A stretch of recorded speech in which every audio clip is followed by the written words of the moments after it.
Unruly flight passengers have been making headlines in recent weeks, and the latest to join the list is allegedly by a member of the parliament. He's accused of trying to open the emergency exit door during a domestic flight, which in turn delayed the flight by more than 2 hours. This has raised serious concerns over passengers' safety on the flight.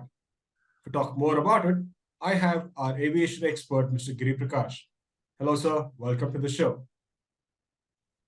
Thank you, Shreyas. So, And please what's tell your me. initial thought about the kind of things that have been happening on flights in recent weeks? Yeah, one usually reads about how the airline industry is growing and talks about how a certain airline has ordered for hundreds of aircraft or expanding the route. But what has been happening is for all the wrong reasons. And all this, as you said, has been happening during the last few months. And this shouldn't happen. But I would still believe this is par for the course. So, because of the fact that traveling by air is a very unique experience, even if you have done it several times over, and there are situations which can arise, which are completely unimaginable situations you can end up with. So, talking about this particular incident, the flight was on the ground and it was just before takeoff. Is it actually possible to open the emergency exit door when the flight is on the ground? Yeah, you can actually open the door when it's on the ground, but then there are a few things that you actually need to do. The cabin crew has to do a bit of a sideways shuffle because the door is effectively plugged into a hole. If you assuming you're you can see a bathtub and there is this plug, from where the water goes out, something like that. It works something like that.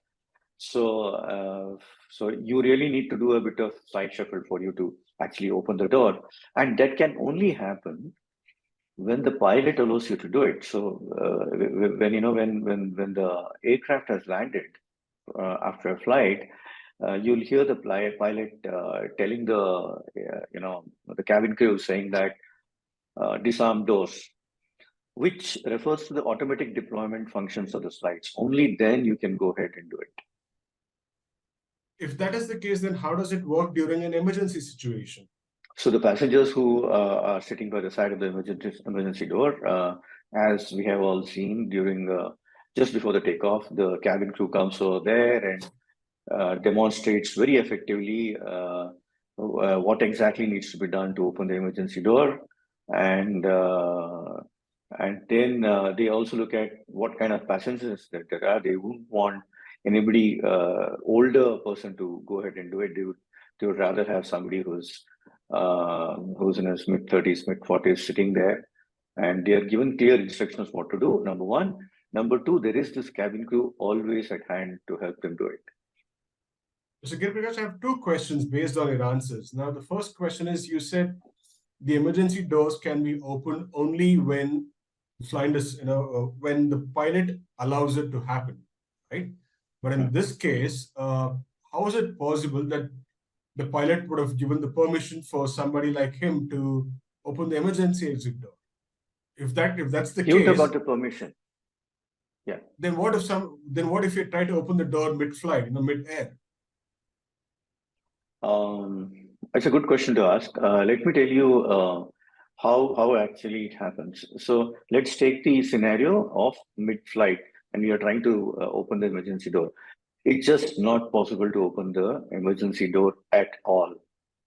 So let's do a bit of back of the envelope calculation, some maths. At an average cruising altitude, there is an approximately 8 pounds of pressure which is exerted against every square inch of the inner fuselage. That's nearly 1,100 pounds of pressure pressing against the door on every square foot. So you imagine, it's just not possible to do it. So even at low altitudes, the pressure inside the cabin is far lower. It is from say 8 pounds, it comes down to 2 pounds per square inch. That itself is very huge. So, and if you look at the passenger doors, look at the all passenger doors actually, they're tapered. The inner edge is wider than the outer edge. I mean, if you next time you take a flight, you just have a look at it. So, and this is called a plug door. You know, basically acts like a bathroom drain stopper, caulking the hole without that falling through. So it's just not possible for you to open the emergency door during a flight. Just not possible for you to do it. We now know that it's allegedly by a member of the parliament. This act is done. But what happens if it was a regular person, an ordinary passenger had tried doing this? What would have been the implications, or what would he be charged under? So it's the usual drill that happens. Immediately, the cabin crew asks that person to sit down, and one or two cabin crew members are stationed around him, and he's not allowed to get out of the chair. And then the CRPF person come down to the aircraft, and they